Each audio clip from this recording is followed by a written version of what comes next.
Assalamualaikum warahmatullahi wabarakatuh. Salam sejahtera untuk kita semuanya. Semoga kita selalu berada dalam keadaan sehat. Perkenalkan, saya Arida Erwianti, dosen di Sekolah Tinggi Keguruan dan Ilmu Pendidikan STKIP Kusuma Negara. Saya berada di Prodi Pendidikan Pancasila dan Kewarganegaraan. Video ini dibuat dalam rangka mengikuti sertifikasi dosen dalam pernyataan diri dosen dalam unjuk kerja Tridharma Perguruan Tinggi atau PDD UKT-PT dalam bidang pengajaran. Saya menempuh pendidikan S1 di Universitas Hasanuddin dengan jurusan Ilmu Politik.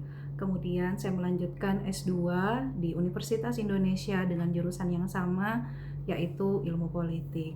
Berdasarkan kualifikasi tersebut, maka di kampus ini atau di Prodi PPKN, saya kemudian mengampu mata kuliah Pendidikan Ilmu Politik atau biasa disebut juga dengan dasar-dasar ilmu politik.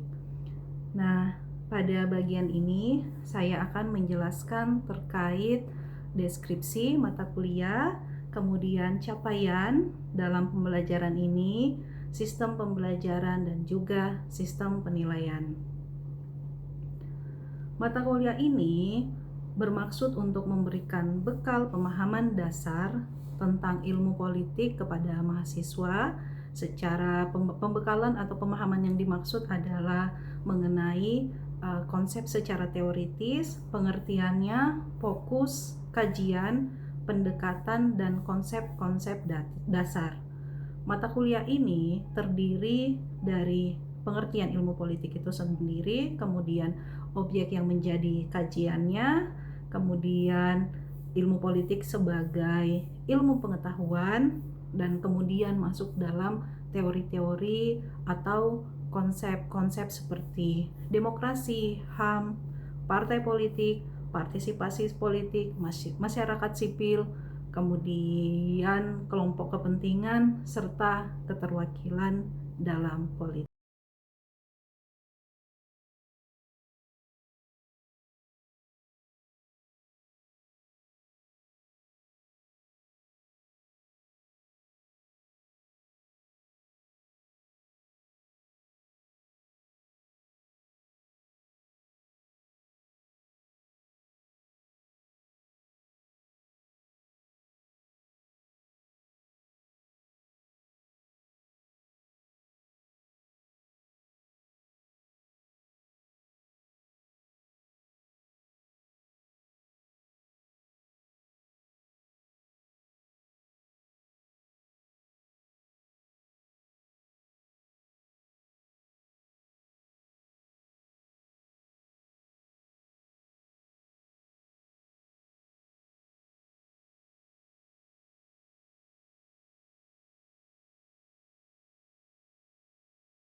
Adapun capaian dalam perkuliahan ini, yang pertama, mahasiswa mampu mendeskripsikan berbagai konsep dasar dalam ilmu politik.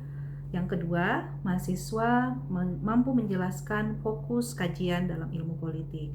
Yang ketiga, mahasiswa mampu menjelaskan ilmu politik sebagai ilmu pengetahuan. Kemudian yang keempat, mahasiswa mampu mengenali dan membedakan berbagai pendekatan dalam ilmu politik. Selanjutnya yang kelima, mahasiswa mampu menjelaskan berbagai macam ideologi dalam ilmu politik. dan seperti apa perkembangannya, dan termasuk dalam hal ini adalah demokrasi. Yang keenam, yaitu mahasiswa mampu memahami konsep dasar dan proses keterwakilan dalam politik.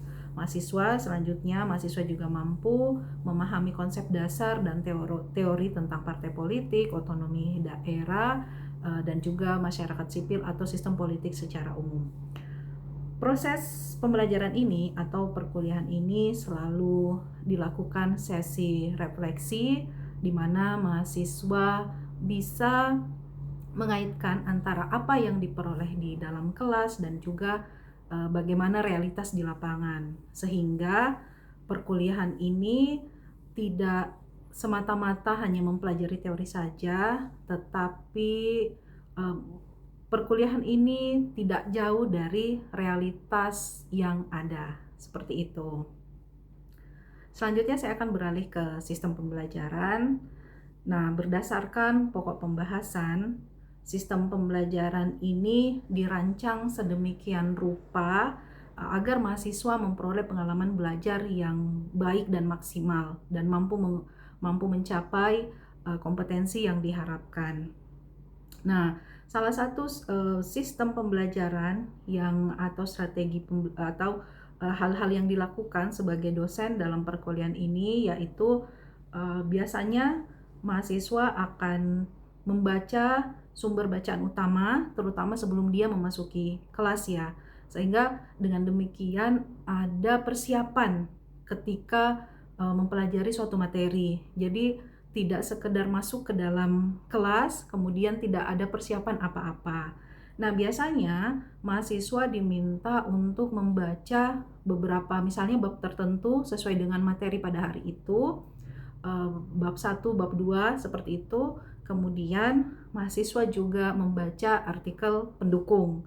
Nah, di sini biasanya saya memberikan artikel-artikel yang relevan dan juga sesuai dengan materi. Saya juga memberikan artikel yang saya tulis sendiri yang dimuat di media, artikel-artikel singkat.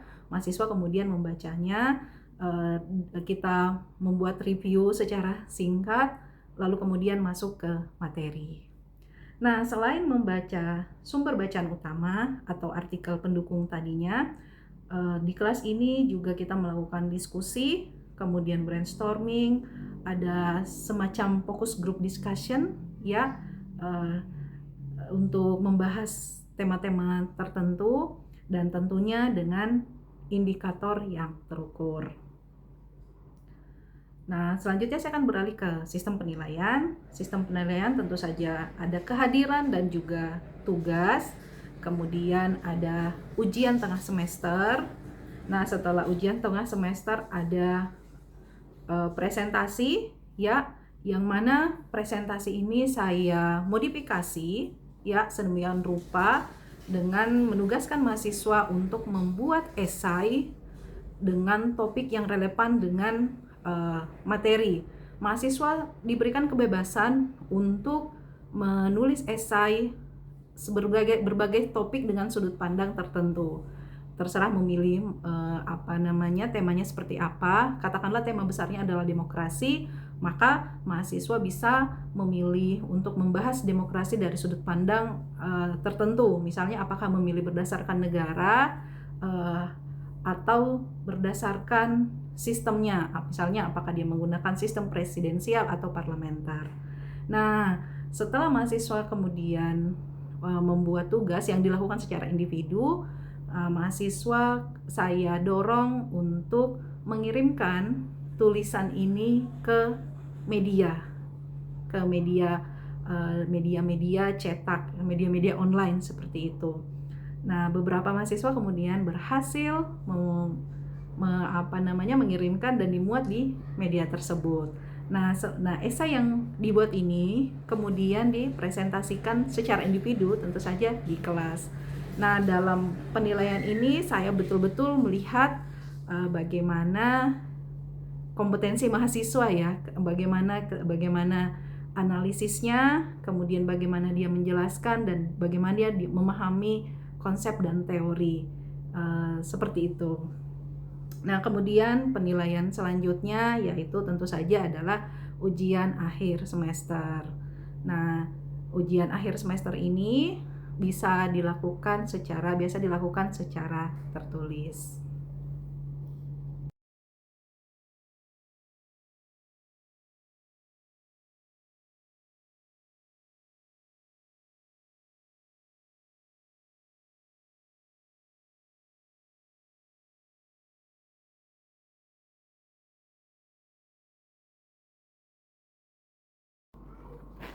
Sebelum masuk pada video pembelajaran yang ada di kelas dengan interaksi dengan mahasiswa, saya ingin menjelaskan secara lebih spesifik terkait dengan RPS atau rencana pembelajaran semester ini. Nah, mata kuliah pendidikan ilmu politik merupakan mata kuliah wajib institusi yang terdiri dari 2 SKS yang biasanya dipelajari di semester 1 atau semester 2. Nah, karena ini merupakan semacam mata kuliah pengantar untuk kemudian memahami konsep-konsep politik yang lebih tinggi lagi di semester berikutnya. Nah, penyusunan RPS ini biasanya dilakukan dengan sesama tim dosen, saling berkonsultasi, biasanya sesama dosen ilmu politik. Kemudian ini direview secara khusus oleh katakanlah pihak kampus, penjaminan mutu dan sebagainya, dan kemudian ditandatangani oleh Kaprodi. Nah, pada mata kuliah ini terdapat capaian pembelajaran mata kuliah atau CPMK. Akan saya bacakan yang pertama, mahasiswa mampu mendeskripsikan berbagai konsep dasar ilmu politik, kemudian mahasiswa mampu menjelaskan fokus kajian ilmu politik, selanjutnya mahasiswa mampu menjelaskan ilmu politik sebagai ilmu pengetahuan, dan yang keempat, mahasiswa mampu mengenali dan membedakan berbagai pendekatan dalam ilmu politik. Selanjutnya mahasiswa mampu menjelaskan berbagai macam ideologi dan perkembangan demokrasi. Mahasiswa juga mampu memahami konsep dasar dan proses keterwakilan politik, serta mahasiswa juga memahami konsep-konsep dasar tentang geopolitik. Pada dasarnya penjelasan ini sudah saya kemukakan di awal video, tapi pada bagian ini saya akan menjelaskannya dengan lebih lengkap lagi. Nah, sebagaimana RPS yang baik, maka RPS ini juga disusun dengan setelah menyusun CPMK-nya atau capaian pembelajarannya, ada deskripsi mata kuliahnya, kemudian ada pokok bahasannya, kemudian buku pedoman yang perlu mahasiswa punyai, misalnya buku yang utama, dan kemudian buku atau sumber referensi pendukung. Nah, pada setiap pertemuan maka kita susun berdasarkan sub CPMK yang kita turunkan itu dalam 16 pertemuan. Nah, ada kemampuan akhir yang harus dicapai oleh mahasiswa, misalnya pada bagian 1 ini mahasiswa mampu menjelaskan konsep politik, definisi dan perkembangan serta ilmu politik sebagai suatu ilmu pengetahuan. Nah, kemudian konsep bahasannya seperti apa? Yaitu konsep dan definisi serta perkembangan ilmu politik dan hubungannya dengan ilmu-ilmu lain. Kemudian bagaimana metode atau teknik pembelajarannya, yaitu dengan misalnya menggunakan tanya jawab atau focus group discussion, FGD, kemudian ada durasi waktunya. Nah, pengalaman belajar apa yang diperoleh mahasiswa? Misalnya mahasiswa membaca cepat sumber bacaan utama dan pendukung. Lalu kemudian ada kriteria penilaian dan indikator. Nah, kriteria penilaian dan indikator yaitu rumusan pengertian yang dipahami mahasiswa, kemudian ada sejarah perkembangannya. Nah, ini juga ada bobotnya, dihitung di setiap pertemuan. Nah, ini kemampuan akhir ini yang kemudian disusun sampai kepada 16 pertemuan ya, termasuk di pertemuan ke-8 ada ujian tengah semester. Nah, di pertemuan ke-12 biasanya, atau katakanlah setelah UTS, akan ada diskusi kelompok. Nah, biasanya diskusi kelompok ini Formatnya mahasiswa dibagi ke dalam beberapa kelompok dan kemudian diberikan tema-tema terkait sesuai dengan pokok bahasan dalam mata kuliah ini, seperti gender dan politik, misalnya perbandingan demokrasi atau perwakilan politik. Mahasiswa kemudian menyusun tugas paper, baik itu makalah atau esai, dan kemudian dipresentasikan di kelas dan wajib ditanggapi oleh temannya. Mahasiswa akan bajak berdiskusi. Nah, pada dasarnya teknik atau metode pembelajaran dalam perkuliahan ini secara ada 4 ya, secara garis besar ada 4, yaitu brainstorming, focus group discussion, tanya jawab, dan pemberian tugas. Nah, media pembelajarannya seperti apa? Ada video pembelajaran, ada bahan ajar tentu saja, termasuk RPS ini, dan kemudian artikel-artikel atau buku-buku yang menjadi rujukan. Nah, bagaimana penilaiannya? Penilaiannya terdiri dari kehadiran dan tugas sebanyak 20%, UTS 25%, presentasi 25%, dan UAS 30%. Katakanlah seperti itu. Nah, ini RPS memang menjadi satu hal yang krusial yang disusun biasanya sebelum perkuliahan dimulai.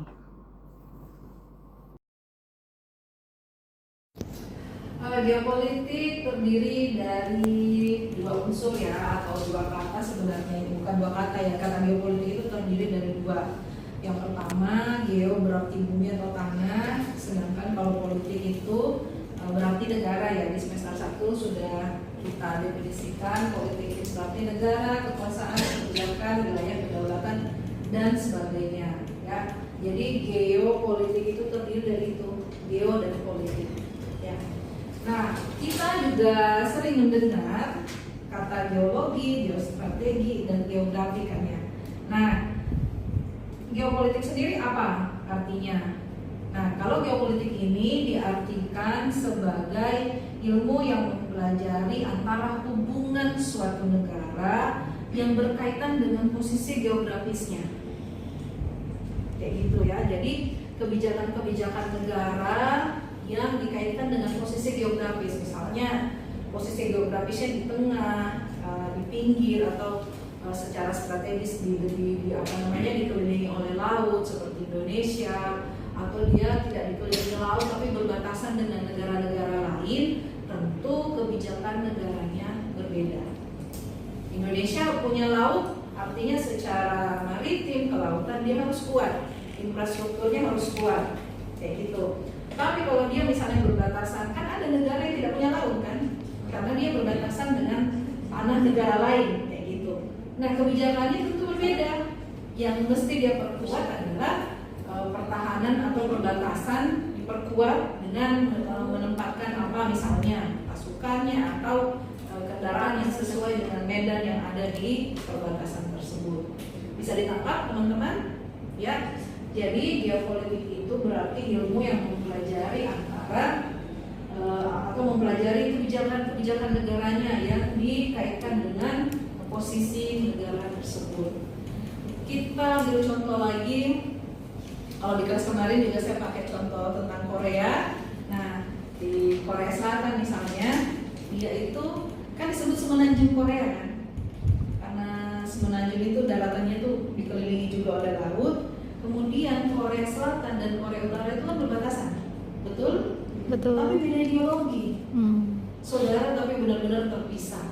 Yang satu menganut ekonomi liberal, yang satu menganut komunis, seperti itu. Makanya Korea Selatan atau idol bahkan warganya atau idol K-pop, siapa yang di sini suka Korea? Lu suka? Oke. Suka yang mana? Musiknya, dramanya, dramanya. Oh, dramanya. Kalau grup musiknya suka nggak? Suka NCT. Suka siapa? Suka Chinese. Dari Seventeen apa dari mana? NCT. Oh, NCT, oke. Oke. Nah, seperti mereka yang idol meskipun dia lagi katakan lagi bagus-bagusnya karirnya, tapi kalau masanya wamil mereka akan wamil atau wajib militer. Kenapa mereka harus wamil? Wajib militer usia tertentu ya, saya lupa, misalnya umur 25 sampai 35 tahun katakanlah. Kenapa orang-orang di Korea Selatan harus hamil laki-laki, kalau perempuan nggak diwajibkan, nggak ada aturan. Persiapan untuk kalau terjadi perang dengan Korea Utara, makanya mereka wajib hamil, gitu ya. Makanya kalau misalnya ada yang bilang, ngapain sih suka Korea menari-nari gitu kan ya, jangan salah, mereka menari-nari tuh semuanya lulusan wamil, jangan salah ya, jangan tahu. Jadi kalau mungkin disuruh menembak jarak dekat, bisa jadi mereka punya skill itu, cuma nggak diberitahukan. Oh ini tuh siapa, misalnya siapa namanya, itulah ya, atau Suga BTS, Jungkook, mungkin bisa jadi dia punya keterampilan untuk bertempur jarak dekat, cuma kan nggak boleh dibilang karena rahasia, itu rahasia negara. Seperti itu. Nah itu berbicara kebijakan negara, teman-teman. Kenapa harus hamil? Karena dia mengantisipasi amit-amit misalnya terjadi perang antara Korea Utara, ya warganya yang laki-laki itu siap untuk diajak perang. Mereka sudah diajari dasar-dasar menembak dan sebagainya. Itu kalau ini lagi wamil, keluar wamil disambut, nah itu kebijakan negara, ya itu contohnya kebijakan negara karena posisi geografisnya. Nah, geopolitik sendiri teman-teman berasal dari bahasa Yunani, geografi bumi, dan politia tadi artinya kekuasaan ya, atau masyarakat atau negara gitu ya. Nah kalau kita merujuk ke pendapat Kailan, dia mengartikan bahwa geopolitik sebagai perwujudan kebijaksanaan dan strategi nasional. Sama tadi ya, sama. Pokoknya kalau ngomong geopolitik itu pasti berbicara tentang kebijakan-kebijakan negara yang berkaitan dengan perbatasan gitu ya, berkaitan dengan strategi negara, bagaimana bertahan, bagaimana kita menghadapi negara lain, bagaimana kita berteman dengan negara lain. Kira-kira gampang ya dipahami? Geopolitik pokoknya berbicara kebijakan yang berkaitan dengan posisi kita sebagai negara. Korea, Indonesia nggak perlu hamil, belum sampai saat ini ya, karena dirasa belum ada ancaman kayak seperti Korea Utara dan Korea Selatan. Itu coba kalau ada hamil, ya, apalagi yang laki-laki Rian sama Albertus harus ikut hamil. Itu adalah kebijakan negara. Nah, teman-teman, di mata kuliah ini juga disebut sebagai geopolitik atau wawasan Nusantara. Itu ada garis miringnya ya. Karena sebenarnya mata kuliah ini di titik tekannya juga bagaimana melihat kebijakan negara itu berlandaskan dengan nilai-nilai Pancasila. Misalnya ada kebijakan negara sesuai nggak nilai-nilai Pancasila gitu. Apakah itu kebijakan tersebut berlandaskan nilai Pancasila dan manfaatnya kembali ke warga negaranya, itu juga yang penting ya. Jadi wawasan Nusantara ini berasal dari kata wawas yang berarti cara pandang ya. Jadi apa itu wawasan Nusantara? Wawasan Nusantara adalah cara pandang tentang diri kita sebagai suatu bangsa, bagaimana kita memandang diri kita sebagai suatu bangsa. Itu yang disebut dengan wawasan Nusantara. Tentunya wawasan Nusantara itu tadi dilandaskan ke nilai-nilai Pancasila sebagai ideologi bangsa. Kira-kira gitu ya, teman-teman. Nah, kalau misalnya teman-teman ada pertanyaan atau ada yang ingin disampaikan, boleh.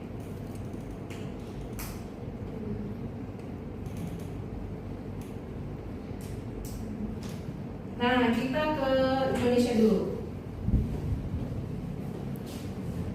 Nah, Indonesia ini sebenarnya kalau dalam kacamata wawasan Nusantara ini memiliki unsur kekuatan atau kelemahan. Tapi saya lebih senang menyebutnya tantangan ya, bukan kelemahan.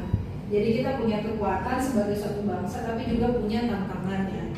Nah, apa kekuatan Indonesia? Tidak lain adalah posisi geografisnya cukup strategis ya, serta kekayaan alam dan sumber daya alamnya itu cukup kaya. Yang perlu dikritisi adalah bagaimana apakah kemudian sumber daya alam ini dimanfaatkan untuk kemaslahatan umat atau tidak. Poin itu yang saya kira perlu kita kritisi. Karena itu potensi, itu kekuatan sebagai sebuah bangsa. Sedangkan tantangannya adalah keanekaragaman yang, karena kan dia pulau-pulau ya, negara, salah satu negara yang cukup beraneka ragam itu Indonesia. Mulai dari bahasanya itu ada sekitar berapa ya, terakhir itu ada sekitar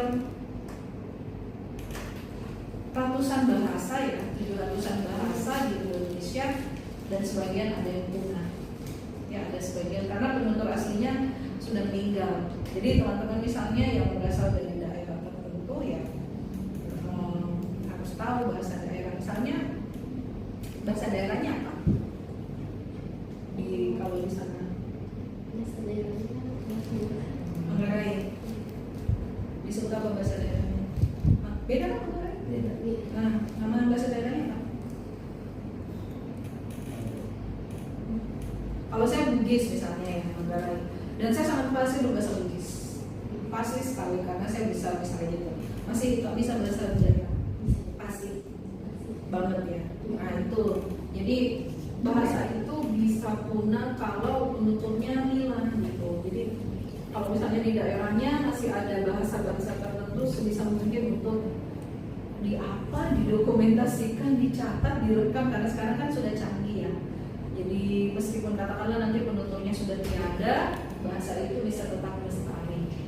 Sayang banget kan, mulai kan sebagai kalau pakai kacamata wawasan Nusantara nih, sebagai orang Indonesia berbahasa Indonesia yang baik dan benar, apalagi menulis ya. Tapi kalau di warung kan nggak apa-apa lu gue gitu ya, berbahasa Indonesia yang baik dan benar, kemudian melestarikan bahasa daerah, dan kita juga berusaha menguasai bahasa Inggris gitu ya. Bahasa internasional. 3 itu saja ya.